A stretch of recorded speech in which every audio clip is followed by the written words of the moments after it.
I'm Mark Halperin. And I'm John Heilemann. And with all due respect to John Boehner, so, a fleshy Lucifer, huh? Ted Cruz is Lucifer in the flesh. John Boehner, in a public appearance, calling Ted Cruz, quote, Lucifer in the flesh. Lucifer in the flesh. Lucifer in the flesh.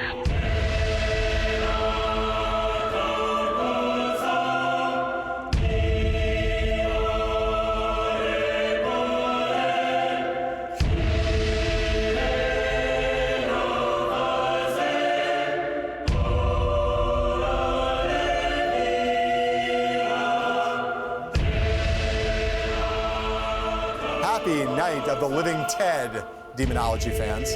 On the show tonight, God, that music is really spooky. Carly's deal with the devil, Indiana's Judgment Day, and the Stop Trump folks try one last exorcism. But first, the cult of Donald Trump's machismo. Over the past 24 hours, the Republican frontrunner has been doubling down on his testosterone Don image. And yes, I know I'm misspelling it. We know we're mispronouncing it. You must have some respect for poetry, people.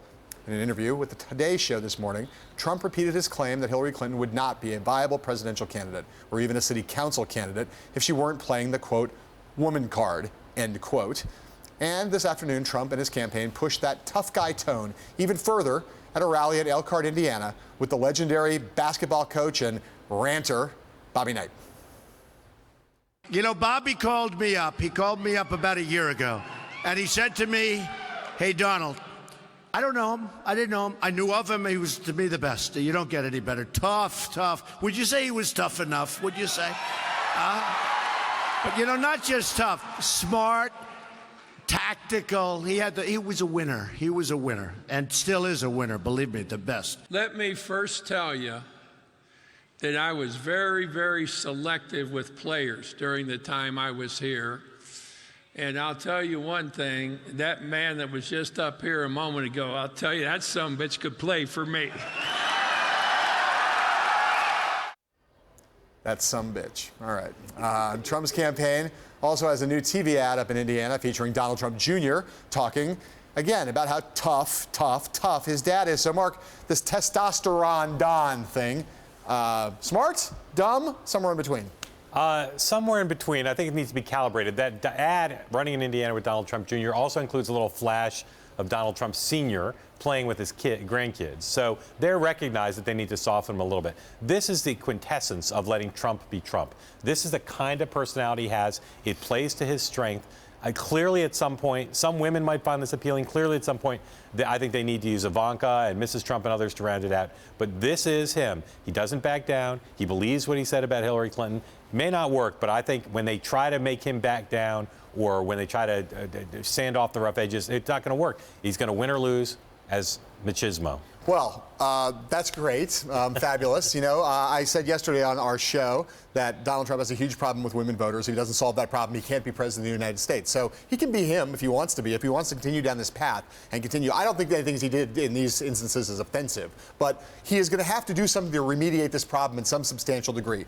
And so, you know, maybe he'll do it later, maybe he'll do it now. But I remember a guy named Mitt Romney in 2012 who just refused to defend Bain, who refused to do, in the face of all the assaults from the Obama campaign. He stuck to his principles, too, and he got eviscerated. So I think Trump needs to fix this problem. There are tens of millions of Americans who love Hillary Clinton. They love her personality. They love what she stands for. They love the prospect of her being president. But there are tens of millions of American women who don't feel that way. I agree. And is Trump's route to them this way, or is it some more nuanced thing? I think it's a combination. But I'll say again, in any other campaign, they would not have followed yesterday or Tuesday night's remark with this kind of display. Right. But this is what Trump is about. This is what he's like. And you don't need to be clear, when I say he needs to fix this problem, I don't mean he has to like swing 180 degrees in some other direction and do all kinds of pandering things to women. That's not the point. And again, to also be clear, I don't think anything he did this day was offensive. I just think there's still a lot of like, there is this sense of like, we're going to be tough, we're not going to back down, I'm not going to ever make a mistake, I'm never going to even sand off a little bit of a rough edge. I'm just not sure that's smart. And back to Reagan, the press obsesses about the gender gap only in one direction. Trump's going to do very well with men, and Hillary Clinton has to worry about that to some extent if they face each other in the general. All right, now it is our turn to say it. Lucifer in the flesh. That's the political phrase of the day. I should have said it with you. And what former Speaker of the House John Boehner, a Republican, called Ted Cruz last night in an event in California at Stanford University. That reminds us all just how much some denizens of Capitol Hill dislike intensely the gentleman from Texas. According to the respected Stanford Daily, while Boehner called himself and Donald Trump, quote, texting buddies who have golfed together in the past, former Speaker did not hold back his feelings about Cruz. He said also, quote, I have Democrat friends and Republican friends. I get along with almost everyone, but I have never worked with a more miserable son of a bitch in my life, speaking about Ted Cruz. Here's how Cruz responded to all this at an event this morning in Fort Wayne, Indiana. When John Boehner calls me Lucifer, he's not directing that at me. He's directing that at you. What Boehner is angry with me for is not anything I've ever said to him. I haven't said much of anything to him. What Boehner is angry with me for is standing with the American people, is energizing and encouraging House conservatives to stand with the American people and actually honor the commitments we've made. All right, so this spat comes at a pretty pivotal moment for the Republican Party. The central question in the nomination race right now is whether the balance of power in the GOP is becoming increasingly resigned to coalescing around Trump as their candidate for the fall, or if the Stop Trump faction can hold its ground and maybe grow before Trump can sew up the nomination. There's small sign today of which way this pivotal tug-of-war is going. Trump got another congressional endorsement. He hasn't gotten many. This one from Pennsylvania Congressman Bill Schuster. Meanwhile, the already fragile alliance between Ted Cruz and John Kasich, key to any success that the Stop Trump movement might have, seems to be fraying even more. When asked about the alliance in Fort Wayne today, Cruz denied there ever was collusion between the two campaigns, immediately after which Kasich's top strategist, John Weaver, tweeted, quote, I can't stand liars. All right, so John, the Indiana primaries. I read tone into the tweet. Indiana primaries Tuesday. Yeah. As you look within Indiana and nationally, is the Stop Trump movement growing or shrinking? Well, I don't know that it's shrinking, but it seems to me that there are a lot of people who were in neither the Stop Trump movement nor in the pro-Trump movement, people who have been holding their fire slowly, gradually, and maybe there'll be a lot more after Indiana if Donald Trump wins. But right now, there's a small trickle going into the pro-Trump or the Trump acquiescence, Trump capitulation side. And that's bad news for the Stop Trump movement because the Stop Trump movement is static and it's not being particularly effective, which is the key thing. It has to grow to stop him because at its current size, it's not done much to slow him down, Wisconsin being the big exception. You saw today the governor of Florida once again saying we got to get behind Trump, another congressional endorsement. But everything I'm hearing is there are a lot of people who are poised to give up and throw in the towel after Tuesday if Trump wins Indiana. Could be true. But I will say one of the things that all of this has pointed out, the Boehner comments about Cruz, the back and forth between Weaver, this Stop Trump movement is going to be hard to stop him. This group is so ragtag and so ineffective and so ham-handed. The group that is now represented the face of the Stop Trump movement, Ted Cruz and John Kasich. Kasich has performed miserably, and Cruz is incredibly disliked. And the Boehner thing points that out. It's never been far from the surface, but he's the worst possible person to be the standard bearer for trying to stop a locomotive-like freight train of a frontrunner. Yep, and Hillary Clinton, John Boehner like Hillary Clinton, and Boehner also says some nice things about Hillary Clinton. Yeah. They like interesting personalities. Donald Trump is a likable, interesting personality to a lot of people. And Ted Cruz is not so much. Not so much to a lot of people. Right. But not to everybody. Not to everybody. His wife likes him a lot. All right. When we come back, our review of Carly Fiorina's first full day as Ted Cruz's running mate, how she's doing, and more after this quick break.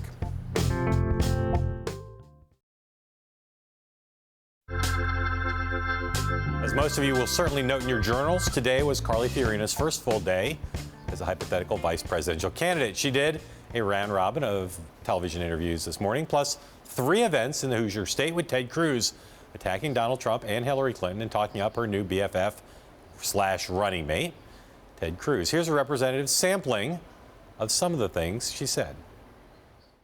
Hillary Clinton's made her millions selling access and influence, and Donald Trump has made his billions buying people like Hillary Clinton off. They will not fight the system, although they claim to do so to win a job that they aspire to. They are the system. It works for people like Donald Trump. He's big and powerful and wealthy and well-connected. but it doesn't work for most of us. And so what you have here is a fearless fighter who, as a conservative, understands that the thing that ails us is too much money and too much power concentrated in the hands of too few. All right, the Cruz campaign is also featuring Fiorina in a new television ad. It's going up on the air in Indiana, complete with this distinct, amusing ending. I'm Ted Cruz. I'm Carly Fiorina. And we approve this message. Adorable. All right. So, John, how is Carly Fiorina doing so far as Ted Cruz's hypothetical running mate? She has, as far as I can see, having watched these interviews and seen how she's performed, she's doing about as well as she did as a presidential candidate, which is to say, she's not really leaving much of a mark. She's not doing anything, to my mind. I thought yesterday she's mostly going to be a wash. I don't think she's going to hurt him in Indiana. I don't think she's going to help him very much. There's nothing that she's done this morning in terms of these interviews that I've seen that changes my calculation about how much I think she's going to help or hurt, which is like basically zip. All running mate combos are symbolic and stagecraft. There's no substance here, right? So I still think that the fact that they campaigned together so much, the fact that they telegraphed this pick for days, it's really taken the wow factor out of it. Yeah. If they had not campaigned together, if they hadn't telegraphed it, I think this thing would have more of an impact. Carly Fiorina doing cable interviews and introducing Ted Cruz events, been there, seen there, done, seen this, done that. For weeks before. So I think it's helping. I think it's energizing the Cruz campaign. It's giving them something to talk about, but it's not transforming the race, which you could have imagined picks that have transformed the race. Well, and look, that's one of my issues here is that, like, if you're going to throw a Hail Mary pass, throw a Hail Mary pass. This isn't a Hail Mary. Right. This is like a medium length pass down the field. Like, put somebody on the ticket who really would have shocked the world, some woman of some prominence who we all would have been really genuinely surprised by, who would have been a real game changer, to coin a phrase. Like Julia Childs or Julia Louis-Dreyfus. You know, I don't know. I'll take your sports metaphor. They threw a Hail Mary, they completed it, but they're still down 30 points. Yes, well, and they're still 20 yards short of the goal line. Yeah. It's just not going to, and I think she's going to, and somebody has to ask her a lot of questions about outsourcing eventually, and that's not going to be pretty in Indiana. Okay, so Bernie Sanders and his team, they're sending out some mixed signals about the future of his campaign, again, not for the first time, and what it hopes to accomplish following that bruising defeat in 4 out of 5 states on Tuesday. Yesterday, as we mentioned on the show, the New York Times reported that the campaign, Sanders' campaign that is llaying off a couple hundred staff members across the country and refocusing its resources on California, which votes on June 7. And yet, Bernie's wife, Jane, was out on the cable shows today saying unequivocally that her husband is, quote, absolutely in it to win, end quote. Fundraising, never been a problem for Bernie Sanders, quite the contrary. He reportedly has more than $17 million sitting in his bank account. So, Mark, my question for you, given all that dough, why is Sanders laying off staff? What's necessary? What does that mean? And what impact does it have on the race? On the one hand, you could say, of course, they're laying off staff because there are fewer contests coming up and they had a very big staff. They don't need as many people now with fewer races to go.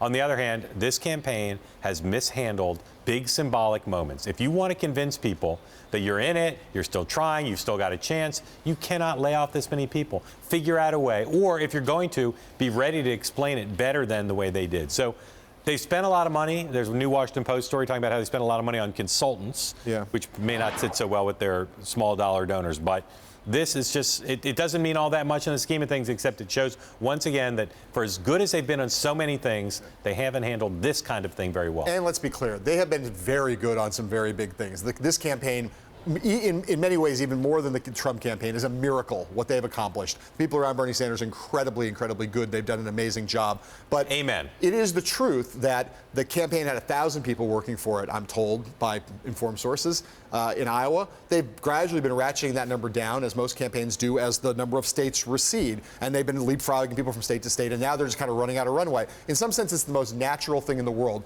But to your point, if it's the most natural thing in the world, the day when it happens to be the day after you've lost 4 out of 5, and you happen to be cutting your staff by nearly half, just because of the proportions, you got to figure out some way to tell that story that doesn't make it look like you're giving up. And I'll say one thing, California, really big. I bet you those people could have gone to California, at least some of them, and done something maybe more useful than giving money to the consultants. Like I say, if you explain it better, do something to have this not be read in the way it's been read. They've also spent a lot more money in the last couple weeks than some people realize, perhaps. All right, up next, more in the GOP race and Donald Trump's path to the nomination after this quick break.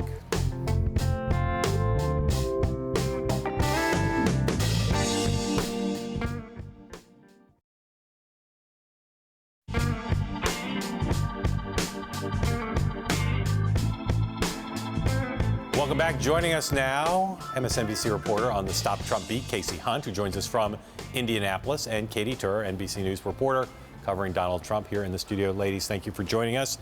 Kasie, there's been very little polling in Indiana on the Republican side. You've been out there for a while. What's your sense from talking to folks about where Trump stands vis-a-vis Cruz in advance of Tuesday?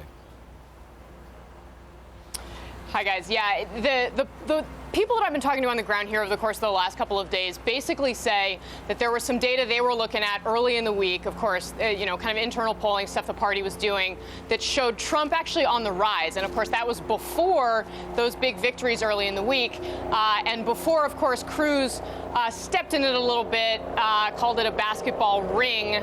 So people I've talked to are a little skeptical that he's going to be able to pull this out against Donald Trump. And there's a sense on the ground that there are a combination of things that are sort of limiting Cruz at this point.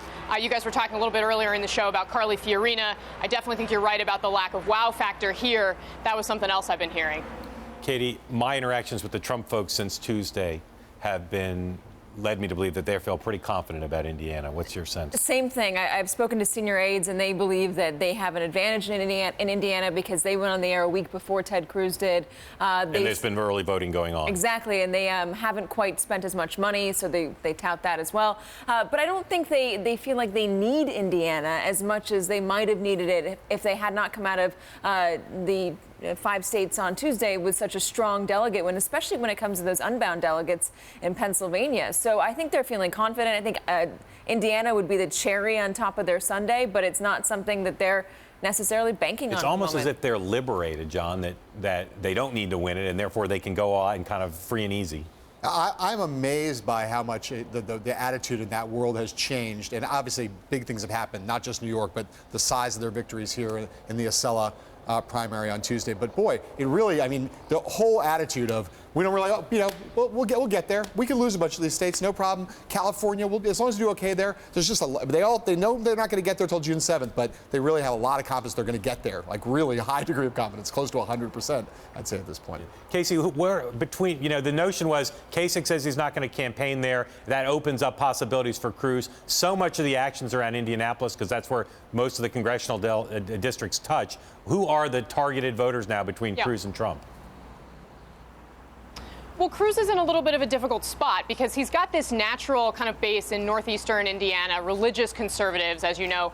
That's sort of been the backbone of his candidacy all the way along. The assumption is those voters are all going to be with him. Then you have some districts in the state that are also heavily manufacturing oriented. They've been really hit hard by the recession. In previous cycles, those two groups of people might have voted the same way here in Indiana, but this time around, they're basically Trump voters. And what that leaves are these, around, as you mentioned, Indianapolis, suburban, urban voters. I might call them Richard Lugar type Republicans. These are people who are mostly moderate, who've been part of the, party establishment, and it's pretty strong here in Indiana. It's been, around a long time, and those are the people who are inclined to go for Kasich. And there are some who are strategic, and they say, okay, fine, I'm going to go to the ballot box, I'm going to vote for Ted Cruz. But there are a lot of them who just feel like they can't stomach that, and I've been hearing that sentiment. I'm just not convinced that Cruz is going to be able to get enough of those voters to actually make up the ground that he needs. I think that's what the Trump folks are counting on. So let me raise a name with you, Mike Pence, who's a lot of people, all of these candidates who are left in the race would all love the endorsement of Governor Pence. What do you know about the Trump campaign's efforts to try to make that happen for them? I know they've reached out to Governor Pence, and I know Donald Trump has had a meeting with him, a semi-positive meeting at least. I know that there are some things that the two of them have in common. Pence has been very outspoken when it comes to immigration. He's also been very outspoken on jobs leaving his state. Carrier, for instance, being one of those things. And Carrier has been something that Donald Trump has been hitting on the campaign trail for some time, and something that's really resonating in a state like Indiana. Then again, Pence has a natural fit with Ted Cruz as well. He's very evangelical, very socially conservative.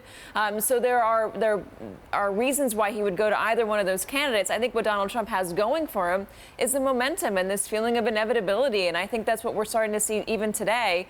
I think more folks are going to come out and start endorsing him and embracing him once they realize that he's probably going to be the one who gets the nomination, and they're going to want to get closer to the source of power. Kasie, you've been talking to people around Governor Pence. What do you hear out there in terms of the Pence primary? Yeah. Well, Pence is in a little bit of a difficult spot. It's more solid as of late, but he's still kind of being cautious, with an eye towards his own political fortunes. He also, got in the middle of some really tough fights, that LGBT rights law, around the NCAA, if you remember a year or two ago.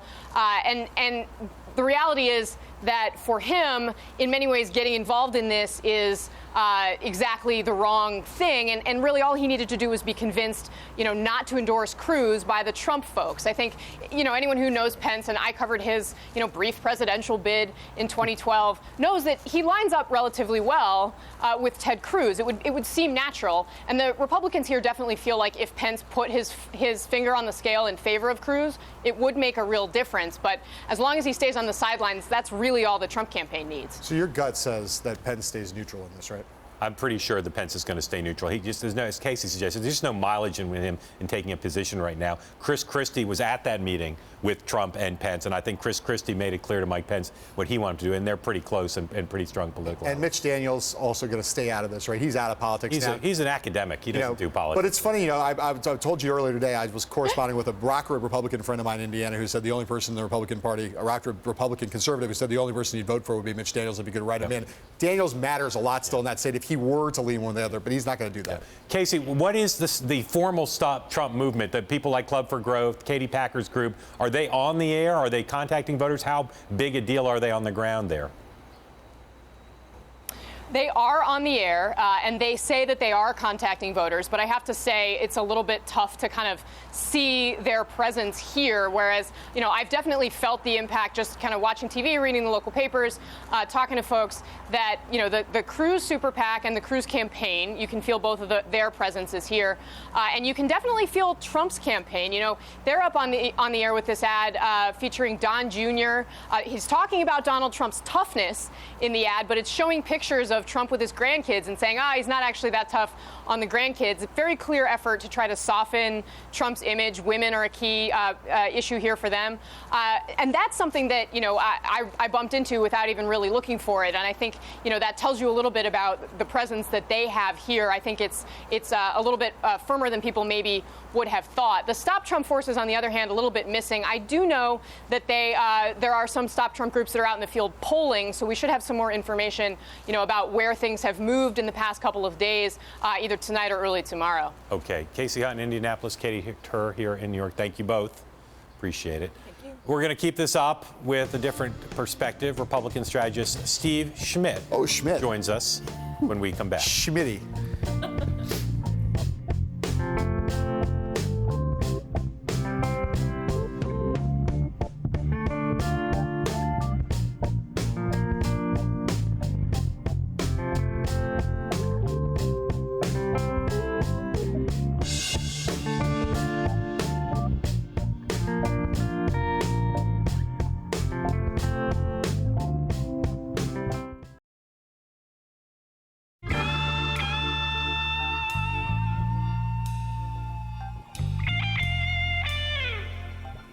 We are hereby inaugurating a brand new branded segment of With All Due Respect. That segment is called Schmidt Happens.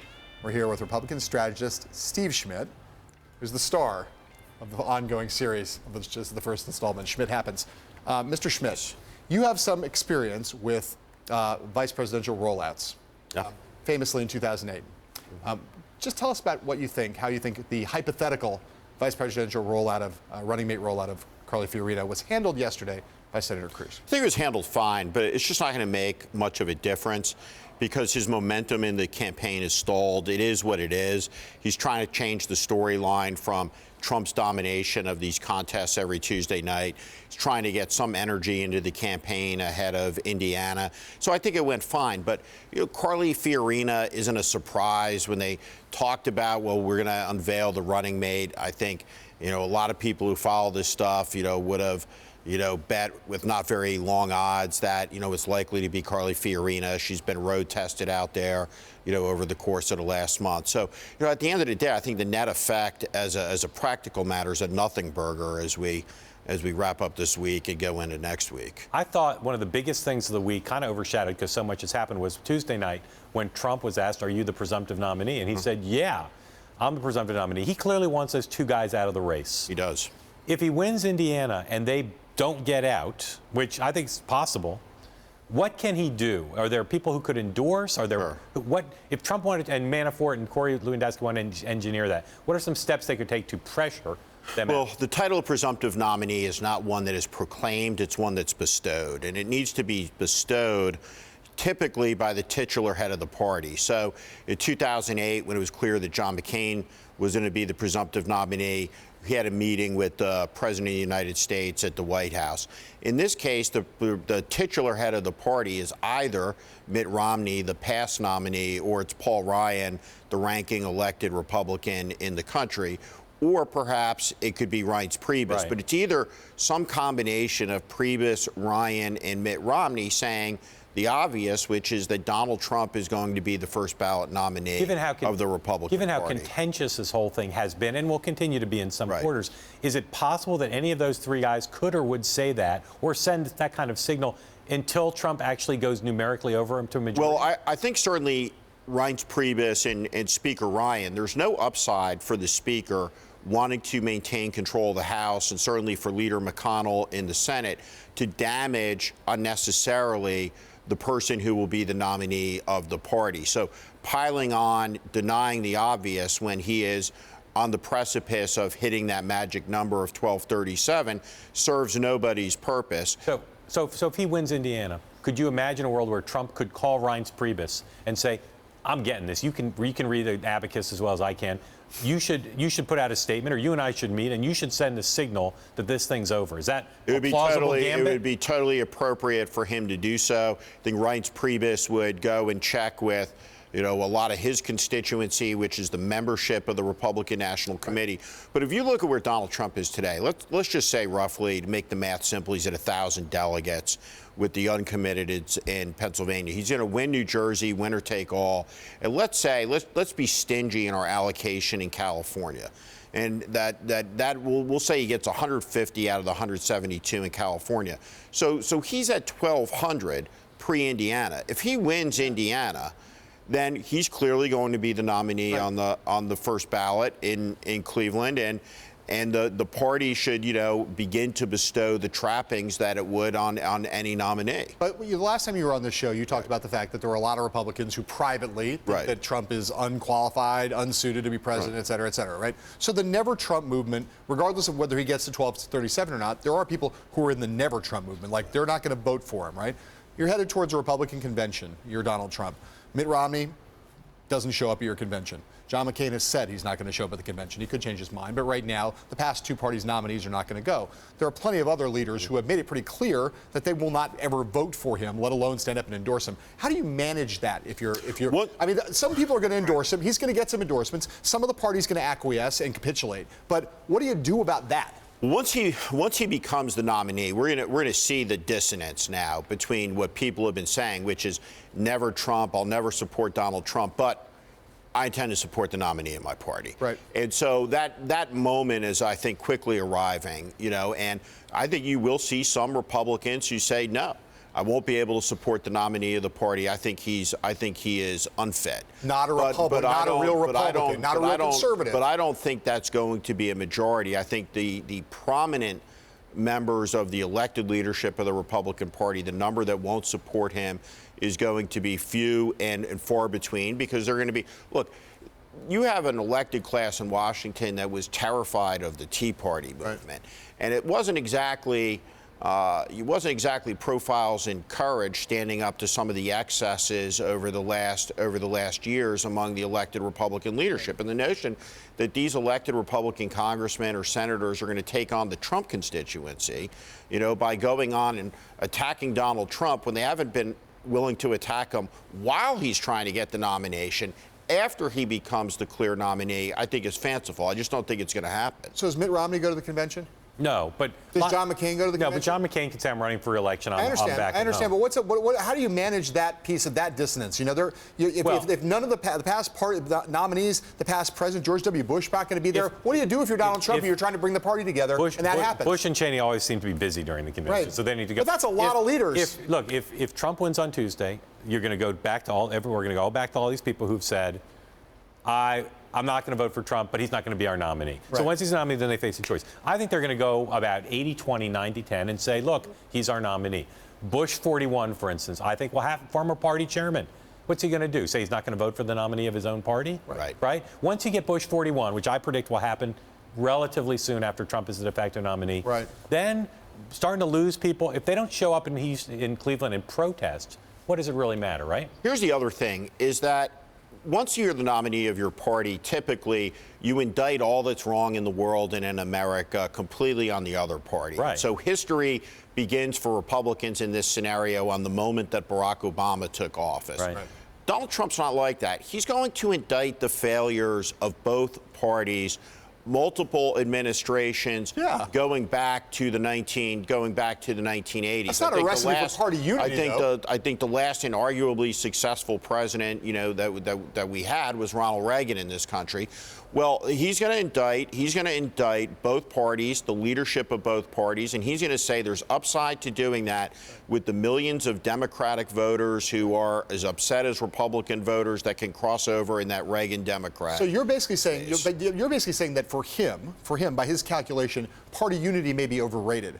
Because if you play that game, the game you're talking about him playing, that's a way to alienate large parts of the Republican Party. If you're basically making a bipartisan indictment that attacks both the Republican establishment and the Democratic establishment, you're going to have a lot of Republicans who aren't going to rally to that message. I think you're likely to see him say, welcome aboard, want everybody on board, want everybody to be on the team, but he's not going to go out of his way to make enormous concessions.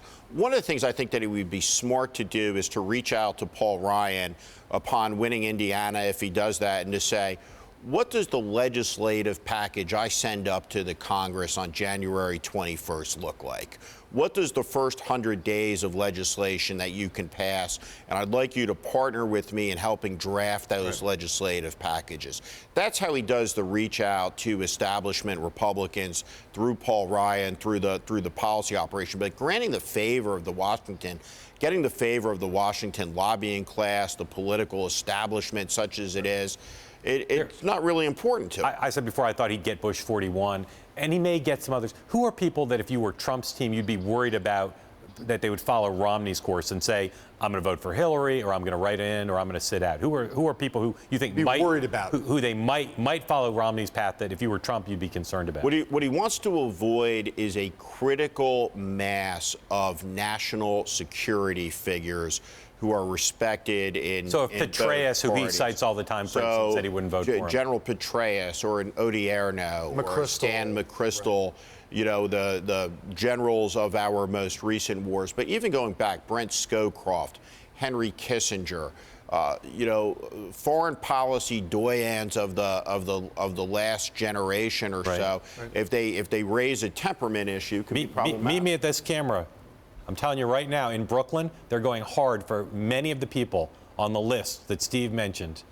The Clinton campaign is going to try to get endorsements from the very kind of people you're talking about early on to break Trump's back. So we got 30 seconds. I just got to ask this question quick. Coming right out of that, is it imperative that Trump put someone on the ticket with him who has national security experience? It's not imperative, but he can send an important signal with who he picks to be the vice president, and I think it's absolutely blue skies, open space about what credentials that person is going to have that he goes on the ticket. You just have no idea. Is it going to be a governor? Is it going to be someone outside of politics? Is it going to be someone out of the military? I think it's got to be someone with national security experience. I think it's the one thing that he just does not have that in his portfolio. And if he doesn't have that, it's going to be hard. And there are going to be defections he's going to have to counterbalance. Yes, correct. Well, the key will be these debates in the fall. We'll have 3 90-minute debates. I think they'll be the most watched global television programs. Oh my God. Probably the most watched global program since the moon landing. Yeah. And Rhoda's wedding. And we will, and those will be determined. We'll determine who the president is out of those. Yeah. You are awesome. You are Schmidt what you normally are, right? So Schmidt just happened. That was some serious Schmidt that just happened. Man, it was awesome. Up next, we go down Washington way for a reporter roundtable. We'll preview the presidential contest in Indiana, California, and elsewhere after these quick words from our sponsors.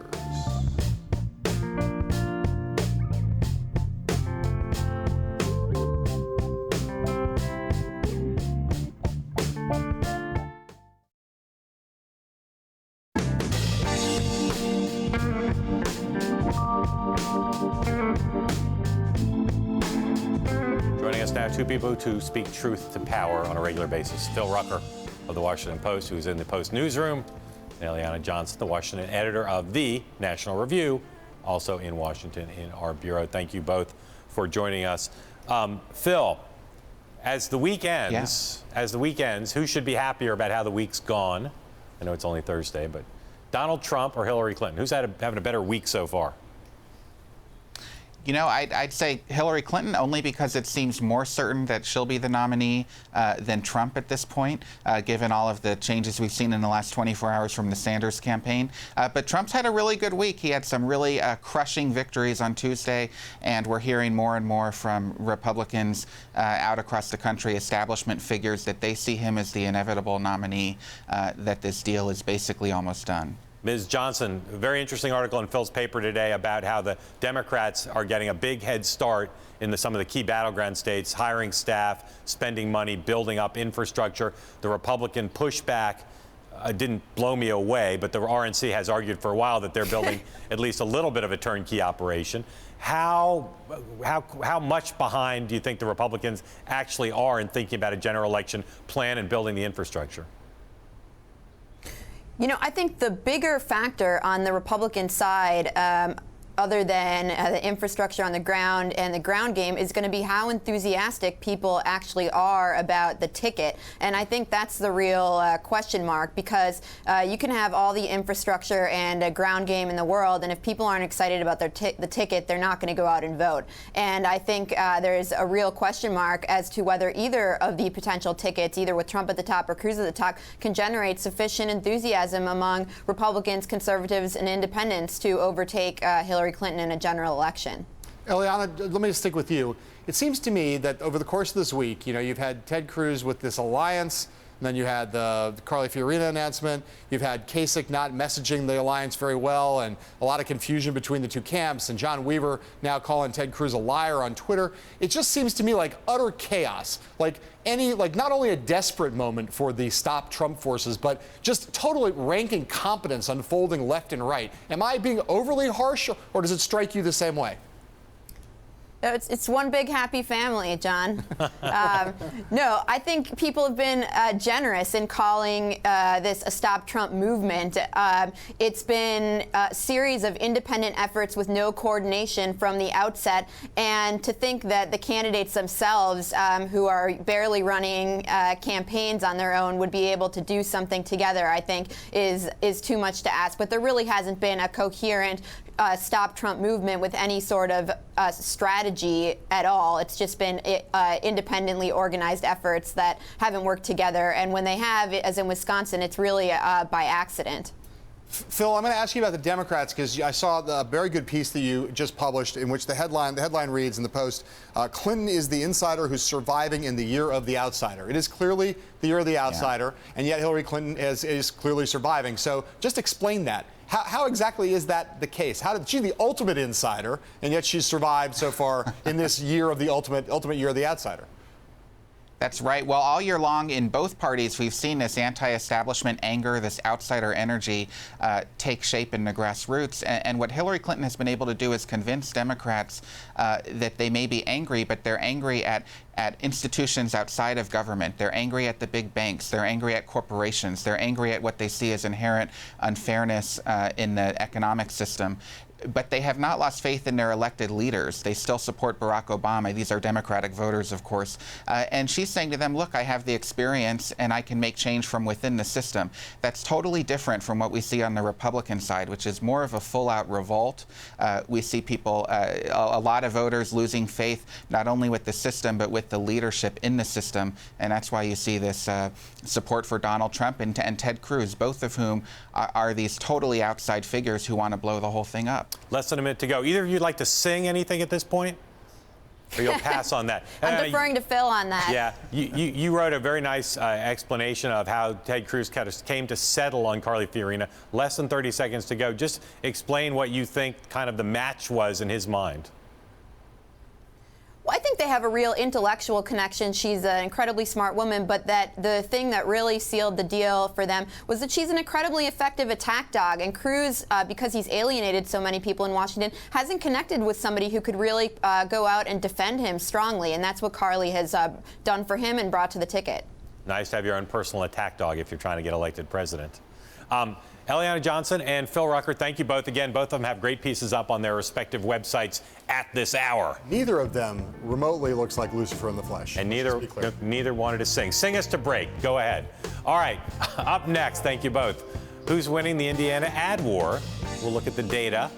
And if you like our last guests, you're watching us from Washington, D.C., you can also listen to us on the radio at Bloomberg 99.1 FM. And we will be right back. Oh.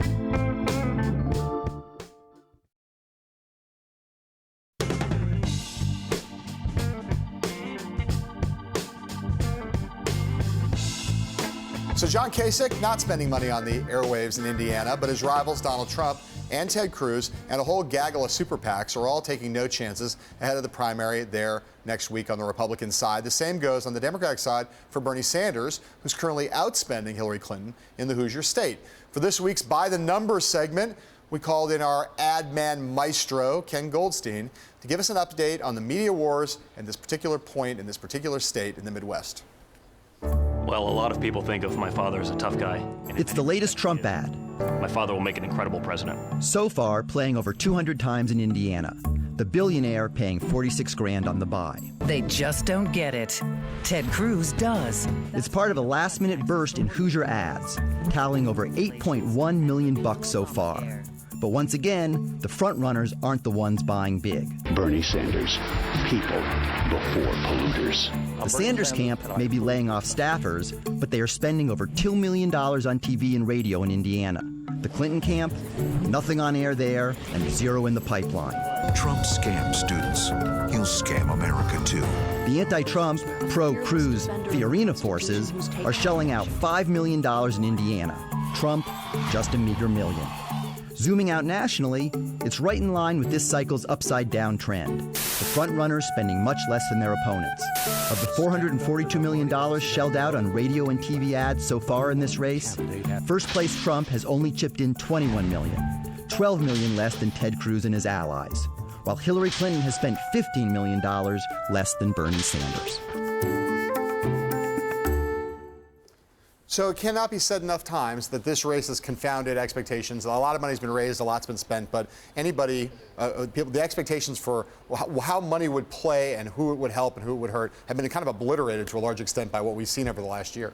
Yeah, I mean, look, Ken does a great job of tracking this stuff, but he would agree that the earned media makes such a big difference. What has worked for Sanders when it's worked with these ads is when they dovetail with what he's doing out in the stump. Sure. That ad with Simon Garfunkel was with America was great, but at the time it was dovetailing with kind of the momentum he felt. Coming into Iowa, coming out of Iowa. And the contrast with Hillary Clinton's smaller events and his larger events. And also, it allowed him to start seeming more like an optimistic candidate rather than kind of the negative rhetoric he sometimes has. Yeah. I think that Trump is going to be able to win this without a serious change in media. But paid media in the general will matter, and he's going to need to find the money to do it. It matters for sure, at least to provide air cover. But I got to say, all that money on the Republican side, all those candidates, all those super PACs, there's not a single memorable Republican ad. There's not an ad I could cite sitting here right now that I thought was a memorable piece of creative that I thought actually moved the needle in any primary or caucus state. Not one. And the dirty little secret right now, Not one. The Kasich campaign to a large extent, a little bit Cruz, is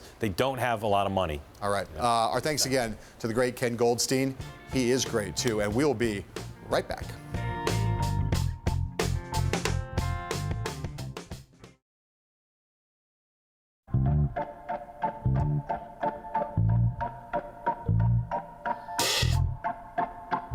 Check out our campaign tracker on BloombergPolitics.com for all the latest 2016 information, including a great story by James Nash and Allison Vexen on San Francisco Republicans being courted ahead of the upcoming California primary. Coming up on Bloomberg TV, Emily Chang sits down with Twitter co-founder Biz Stone. Oh, I love that guy. See you tomorrow. Sayonara.